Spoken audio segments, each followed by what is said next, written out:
Il a encore fait très chaud en Europe ce mercredi. Les températures ont dépassé les 30 degrés pour plus de la moitié de la population européenne hors Turquie, soit environ 300 millions de personnes. Mais la vague de chaleur la plus intense a touché l'Europe occidentale et méridionale. En France, en Italie et en Espagne, quelques 92 millions d'habitants ont vu le mercure dépasser les 35 degrés. La chaleur s'est également étendue vers les Balkans, en particulier en Grèce et sur la côte adriatique, incluant l'Albanie et la Croatie. Ce pic a également concerné le Royaume-Uni qui devrait vivre son été le plus chaud jamais enregistré. Le gouvernement a d'ailleurs tenu une réunion Cobra en réponse à cette chaleur extrême. Il s'agit de la deuxième session de ce type organisée cette année. Cet été, le continent a été frappé par plusieurs méga-feux et des vagues de chaleur successives attribuées selon les scientifiques au changement climatique d'origine humaine. L'Europe est le continent qui se réchauffe le plus vite au monde avec des températures augmentant à un rythme environ 2 fois supérieur à la moyenne mondiale.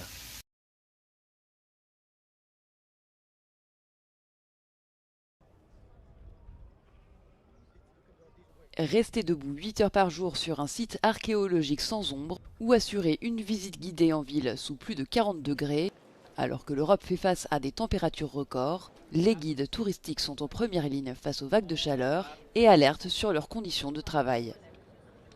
L'été dernier, un guide de 56 ans est décédé après s'être évanoui alors qu'il faisait visiter le Colisée à Rome sous une chaleur torride. Cet après-midi, je vous en parle même pas. On a été à Pérouge, qui est une petite ville médiévale là, qui est au nord-est de Lyon, et il fait plus de 40 degrés au soleil, enfin, c'est assez compliqué. Si les guides indépendants peuvent demander d'annuler ou de reporter la visite en cas de forte chaleur, pour ceux qui travaillent pour des intermédiaires, la marge de manœuvre est souvent plus limitée, les excursions étant parfois réservées longtemps à l'avance. La plupart du temps, on travaille pour une agence, un tour opérateur, un croisiériste, enfin, ça peut être très varié, comme je disais avant. Et là, c'est eux qui choisissent, très clairement, et la plupart du temps, c'est pas annulé. Mais ça arrive. Certains guides tentent d'adapter leur visite, remplacer une excursion à vélo par un trajet en bus ou une visite à pied par celle d'un musée climatisé. Des ajustements également destinés à protéger les touristes, souvent âgés de plus de 60 ans et parfois particulièrement vulnérables à la chaleur. Thémis Alvansi Stringer, guide à Londres et membre de la Fédération européenne des associations de guides touristiques, plaide pour un élargissement des horaires d'ouverture de sites afin de permettre des visites tôt le matin ou en fin de journée lorsque les températures sont plus supportables. And I know that in Greece, a lot of museums and open air sites open very early in the morning, and they remain open until 8, 9 o'clock in the evening. So people can visit at times which are more comfortable rather than in the midday sun. La guide préconise également davantage d'espaces ombragés pour les groupes, notamment dans les files d'attente, ainsi que la distribution de bouteilles d'eau, l'installation de fontaines publiques et de brumisateurs. Alors que les vagues de chaleur devraient gagner en intensité et en fréquence, le calendrier touristique lui-même pourrait évoluer. Certains voyageurs pourraient ainsi privilégier des séjours en mai ou en septembre plutôt qu'en plein été.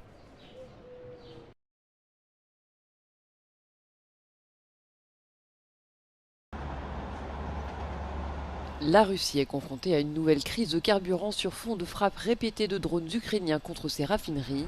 Des pénuries d'essence sont désormais signalées dans au moins 16 régions du pays. Les habitants font état de longues files d'attente dans les stations-service, tandis que les autorités locales multiplient les restrictions face aux difficultés d'approvisionnement et à la hausse des prix.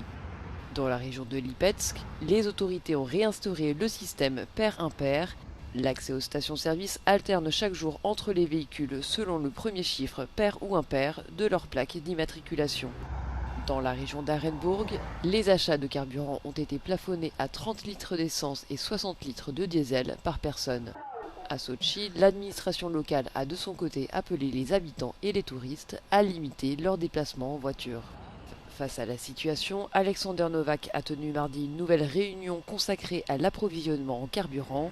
Le vice-premier ministre russe a exhorté les autorités à garantir des livraisons ininterrompues et à renforcer la surveillance des prix. La commercialisation de carburants répondant aux anciennes normes Euro 2, Euro 3 et Euro 4, des essences de qualité inférieure, est également envisagée. Vladimir Poutine hausse le ton face à l'Union européenne. Le président russe menace de saisir des navires européens en représailles au projet de l'UE visant à intercepter et saisir des pétroliers russes soupçonnés d'appartenir à la flotte fantôme de Moscou. De nouvelles sanctions européennes permettent désormais aux États membres de vendre le pétrole et les autres cargaisons saisies à bord de ces navires. Vladimir Poutine dénonce une mesure qu'il qualifie de piraterie et menace de riposter.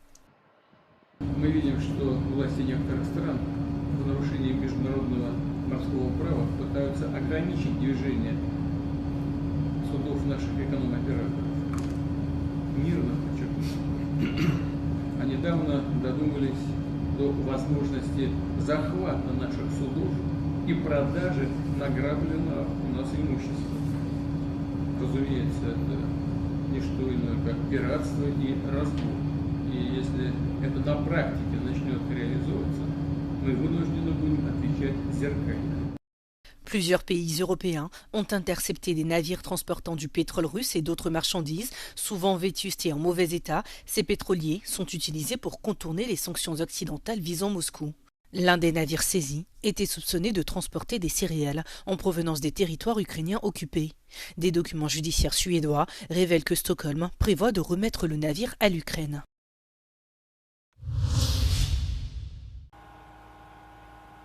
La Russie lance près de 140 drones et de nombreux missiles lors d'attaques nocturnes contre l'Ukraine, annonce Moscou. Au moins 2 personnes sont mortes, dont une femme suite au bombardement de sa maison. 2 autres ont été blessées lors de frappes sur la ville de Kherson. Dans la ville de Zaporizhia, au sud-est du pays, les pompiers luttent contre un incendie dans un centre commercial à la suite d'une frappe russe, selon le service national des situations d'urgence ukrainien.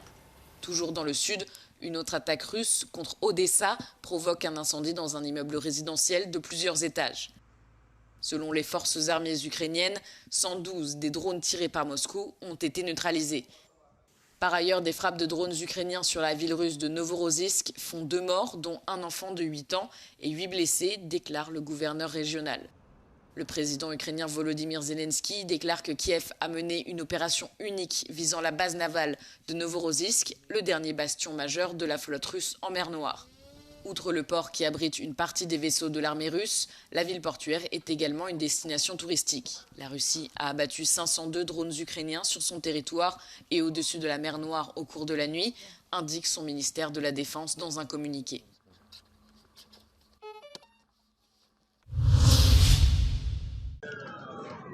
Le Conseil national des droits de l'homme du Maroc accuse les forces de l'ordre espagnoles d'avoir agressé et maltraité des migrants lors de la crise survenue les 30 et 31 juillet à Ceuta. Selon un rapport publié par le Conseil, certains de ces mauvais traitements se sont produits hors du champ des caméras. Ce n'est pas la première fois que le CNDH met en cause les autorités espagnoles dans la gestion de la frontière. En 2022, après l'assaut contre la barrière frontalière de Melilla qui a fait 23 morts, le Conseil avait déjà dénoncé de tels actes.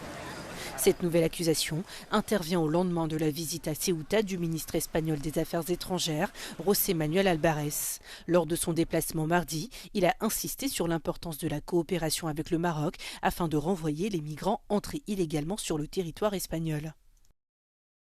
La integridad del espacio Schengen está totalmente garantizada en Ceuta y en Melilla.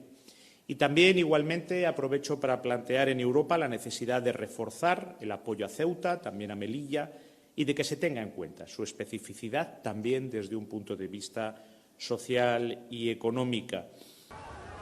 Ces déclarations interviennent alors que Rabat continue de revendiquer la souveraineté sur Ceuta et Melilla, 2 villes autonomes espagnoles situées en Afrique. Le ministre, qui cherche à éviter toute confrontation avec son voisin du Sud, assure que toute personne ayant franchi illégalement la frontière sera renvoyée au Maroc.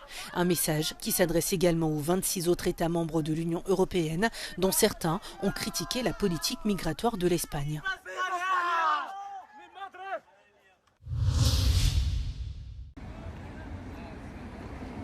À Marseille, les plongeons dans la Méditerranée depuis la Corniche attirent de plus en plus de jeunes en quête de sensations fortes. Malgré l'interdiction des sauts de plus de 3 mètres depuis 2006, la pratique prend de l'ampleur. Certains touristes font même spécialement le déplacement pour tenter l'expérience. J'ai commencé cette année et là, tous les jeunes ont fait ça, je pensais. Je joue tout le temps avec les mêmes, tout le temps avec les mêmes collègues, on se chauffe, on saute. J'ai vu des vidéos sur internet, ça m'a intéressé. J'ai aussi des amis d'ici qui sautent. Ils m'ont dit de venir et puis bah voilà, hein, je suis venu et puis je viens sauter. This, I think the third spot now we've checked and a lot of people are jumping as well. So yeah, it's nice. You have other people doing it and then you also feel more safe because if the people that live here do it, then it's also yeah, better.